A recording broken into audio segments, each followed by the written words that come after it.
Comment créer donc un garde-corps qui est en balustre pierre, comme vous pouvez le voir sur le côté, très facilement. Bonjour, je suis Pascal Camletti, architecte et formateur Revit. Aujourd'hui, je vais vous présenter donc un tutoriel sur comment réaliser un balustre donc en pierre très moderne, très simple, quelque chose qui est vraiment classique et qu'on trouve habituellement avec ces éléments. Donc, avant de démarrer ce tutoriel, je vous rappelle qu'en cliquant sur le lien qui est sous la vidéo, vous rentrez votre prénom et votre email dans le formulaire pouvoir recevoir mes conseils gratuits tous les jours par email sur Revit. Et pour celles et ceux qui veulent aller encore plus vite, encore plus haut, il y a la box. Vous vous abonnez à la box pour pouvoir récupérer donc la famille de garde-corps que je vais vous présenter. Vous allez pouvoir récupérer des familles donc de végétaux, des voitures, des avions, des motos, plein d'éléments. Donc vous pouvez voir là, juste là, donc plein de choses très intéressantes à télécharger dans la box pour ceux qui sont abonnés. C'est parti pour ce tutoriel, donc on va pouvoir voir comment réaliser un garde-corps de ce type. Alors, vous allez voir, c'est assez simple. Il va vous falloir plusieurs familles, plusieurs éléments pour créer cette famille de garde-corps. Alors, on va démarrer. La première chose que vous devez faire, c'est vous allez dans Fichier. Vous allez sur Nouveau, Famille. Ensuite, vous allez sur Barreau métrique, pas le poteau. On va prendre barreau métrique ou panneau. Donc là, on a le barreau métrique. On va faire ouvrir. Une fois que vous êtes ici, donc là, ce que je vais faire, c'est que je vais faire fichier enregistrer sous famille. Je vais l'enregistrer. Je vais marquer 142B, juste ça, histoire de l'avoir. Une fois que vous avez ça, vous allez pouvoir récupérer aussi donc dans la box un fichier que je vais vous mettre à dispo pour avoir le profil, les éléments qui sont intéressants. Donc là, vous allez aller dans l'onglet insérer, vous allez dans CAD importer le CAO, pardon. On va ici prendre le balustre, donc je vous aurais donné. Vous mettez bien en millimètres ici, vous avez les informations, et on fait ouvrir. Là, par défaut, il est verrouillé. Donc là, ce qu'on va faire, c'est qu'on va déverrouiller. On va changer l'échelle parce qu'on voit que c'est pas la bonne échelle. Là, la hauteur, je veux la mettre à 60 cm de hauteur, donc je vais mettre 600 mm, histoire d'avoir quelque chose qui soit à la bonne échelle. Ici, ce que je vais faire, c'est que je vais faire modifier le type et je vais passer à l'échelle .78 708 de manière à avoir une échelle qui corresponde à ce que je veux en hauteur. Maintenant, je vais déplacer, je vais prendre le centre de mon élément, je vais le placer ici. Je vais faire un déplacé, je vais prendre mon élément ici et je vais le placer ici, de manière à avoir mon balustre.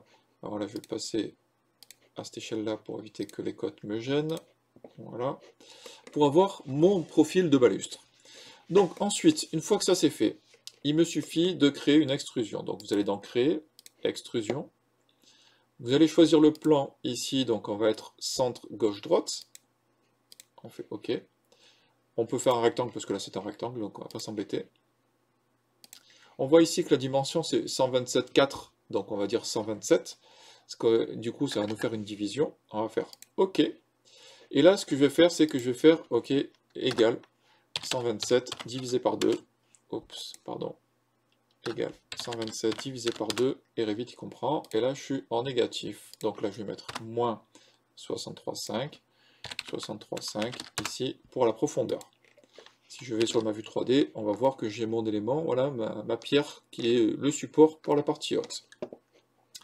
Je retourne sur ma vue, je vais faire la partie basse, donc je fais la même chose, créer une extrusion, centre gauche-droite, ok, je prends ça, je fais mon rectangle. Voilà, elle est légèrement en dessous, donc bon, après on peut trichouiller un peu, il n'y a pas grand chose. Voilà, donc quand on a fait la sélection, on a vu qu'on était à 153. Donc du coup, là, on valide également. On va faire 153, pardon, égale 153 divisé par 2, ça fait 86,5. On le met en négatif, évidemment. Ok. Donc là, on a bien notre pierre. On revient donc sur notre gauche-droite ici. Maintenant, donc, on va faire le balustre lui-même. Pour ce faire, ce que vous allez faire, vous allez dans Créer, on va faire une révolution. On va choisir le plan comme toujours, centre gauche-droit, ici. On va choisir la ligne d'axe qui va être bien évidemment au milieu. On va faire le contour. Alors pour faire le contour, évidemment, on va commencer ici. on va venir ici, on choisit cet outil-là pour pouvoir récupérer. On ne clique que sur les contours, évidemment. Tac, on fait le profil. Alors là, il m'a alerté parce qu'il y a un léger décalage dans le DWG que j'ai récupéré, donc il n'est pas tout à fait à la verticale. Faites attention de ne pas cliquer deux fois au même endroit, autrement les lignes vont se succéder et se superposer et vous ne les verrez pas forcément. Ok, ok. Et là maintenant, je vais finir mon demi-balustre, faire le tour. Voilà, j'ai un élément. Il me manque une ligne. Il l'a pas prise. Je sais pas pourquoi elle est partie là-haut. Ok. Donc là, je valide. Et maintenant, je vais sur ma vue 3D. Voilà. J'ai bien mon balustre qui est là. Là, ce que je peux faire maintenant, si j'en ai plus besoin, je peux supprimer donc mon élément. Et j'ai bien mon balustre. Si je fais une tabulation, je peux sélectionner tout ça et lui attribuer donc un matériau. Alors, j'ai plusieurs choix. Soit je veux pouvoir changer dans le projet les matériaux, ce qui me serait intéressant. Dans ce cas-là, je vais cliquer ici, je vais associer un paramètre. Je vais créer ici, je vais matériau balustre. Balustre. Là, on va laisser dans matériaux et finition, on fait OK, on fait OK. Et là, ça me permettra de pouvoir changer les éléments de matériaux qui seront associés dans mon projet. Là, j'enregistre. Maintenant, ce que je veux, c'est avoir les profils, donc la partie haute et la partie basse. Pour ce faire, vous allez dans Fichier, on va faire Nouveau, Famille. On va descendre dans Profil métrique de traverse. Voilà. On va faire OK. Il vous suffit maintenant, comme on l'a fait tout à l'heure, insérer, on va chercher le DWG, on le place, on voit qu'il est épinglé, on le désépingle, on change son échelle pour avoir la même correspondance, 0,708, hop. Voilà, et maintenant donc on va faire le haut, donc on va commencer par le haut. Le haut donc de venir au-dessus de la traverse, donc du coup vous allez faire le déplacer, le mettre ici. Et là, il vous suffit donc de créer et de faire des lignes et de venir superposer les lignes que vous avez ici. Vous allez faire le contour complet. Alors on peut faire également ça, hein, donc attention à avoir la correspondance pour être sûr. Créer des lignes. Hop, on prend ça ici et ensuite on vient ici. Alors attention, vous voyez que des fois elle s'arrête au milieu, donc il faut la récupérer et la mener ici. Il vous suffit maintenant de, je vais y arriver, hop, si je supprime ça, je vois le contour et on voit que ici on a une ligne qui manque. Là, ce que je vais faire, CTRL S et je vais l'appeler donc profil haut. Ok. Là maintenant, ce que je peux faire, c'est supprimer et je fais CTRL Z plusieurs fois pour avoir les éléments. Je vais supprimer les éléments qui ne me servent à rien et ce que je vais faire, c'est que je vais déplacer mon élément pour faire la partie basse. Je vais déplacer ça ici. Je vais fichier, enregistrer sous famille et du coup je vais l'appeler profil bas. Comme ça au moins j'aurai les deux, parce que je suis assez feignant, hein, donc moi j'aime bien accélérer les choses. Autrement vous faites fichier, nouveau, profil et vous recommencez le process, hein, c'est exactement la même chose. Et moi j'aime bien faire les choses qu'une seule fois. Ok, là je supprime mon DWG, j'ai mon profil qui est fini, et là j'ai ma partie basse. Je l'enregistre.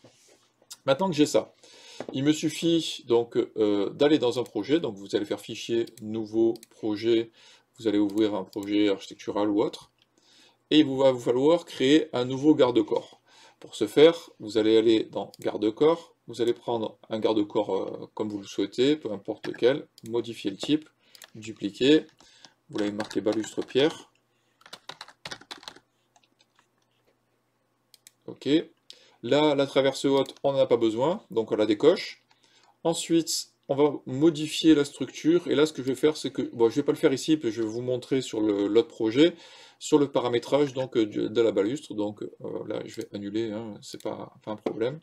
Ce qu'on va faire, c'est que je vais vous montrer dans le projet comment j'ai paramétré ma balustre. Donc, il vous suffit de faire les paramètres, ces paramètres-là. Donc, j'ai bien désactivé la traverse haute, hein. On est bien sur aucun paramétrage particulier. La hauteur globale du garde-corps fait 60,2. Ici, le haut est à 60,2. On pourrait changer la hauteur, hein. Après il faudrait reparamétrer éventuellement la balustre. Ce que vous allez faire, c'est que dans les profils, vous allez choisir le profil que vous avez mis haut, ok, sur la partie haute. La partie basse, vous allez mettre le profil bas. Les peintures, les matériaux que vous vouliez éventuellement, donc on pourrait mettre de la pierre ou autre.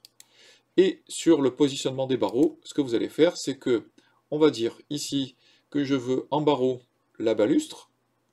Vous allez faire un décalage de 13 cm pour pouvoir avoir les éléments par rapport aux autres. Donc du coup, si je vous montre l'aperçu, de manière à ce que vous puissiez avoir un décalage de 13 entre les éléments. Imaginons que si je réduis cet espace, si je mets et que je fais appliquer, bon, c'est très minime, je vais y arriver, pardon. Voilà, on va pouvoir avoir des éléments en fonction du nombre. Voilà, donc moi je trouve que 13 c'était plutôt pas mal parce que ça équilibre bien quand on part du centre. Après vous pourriez jouer en fonction de ce que vous voulez. On va sur la longueur excédentaire, on va rajouter un balustre, de manière à avoir un élément. Et ce qui est intéressant aussi, important, c'est ici. Donc là, sur cette partie-là, vous allez mettre donc le poteau de départ, le balustre, le poteau d'angle et le poteau de fin en balustre. On va mettre bas ici sur la base en partie basse. Vous allez mettre la partie haut en haut et vous allez faire un décalage, éventuellement un espace, en fonction des éléments que vous voulez avoir. Et maintenant, une fois que ça c'est fait, ben, vous avez votre garde-corps et il vous suffit simplement maintenant d'aller dans l'architecture, prendre votre garde-corps, prendre le balustre en pierre et de faire le dessin que vous voulez. Donc là, si je veux faire une courbe et une contre-courbe, comme je l'ai fait tout à l'heure, je fais ici, je viens là, et là, j'ai mes éléments, et là maintenant, je pourrais éventuellement avoir quelque chose qui soit dans ce coup-là, je valide, et si je retourne sur ma vue 3D, j'ai bien mon garde-corps. Bon, j'espère que ce tutoriel vous aura été utile, donc vous n'hésitez pas à me commenter, à m'expliquer ce que vous voulez, etc., à liker, à partager. Pour ceux et celles qui veulent passer au niveau supérieur, comme je vous l'ai dit, il y a la box, vous vous abonnez à la box pour pouvoir récupérer ces fichiers très rapidement pour éviter de tout refaire, gagner du temps, énormément de temps. Je vous dis à la semaine prochaine pour un nouveau tutoriel. Merci, au revoir.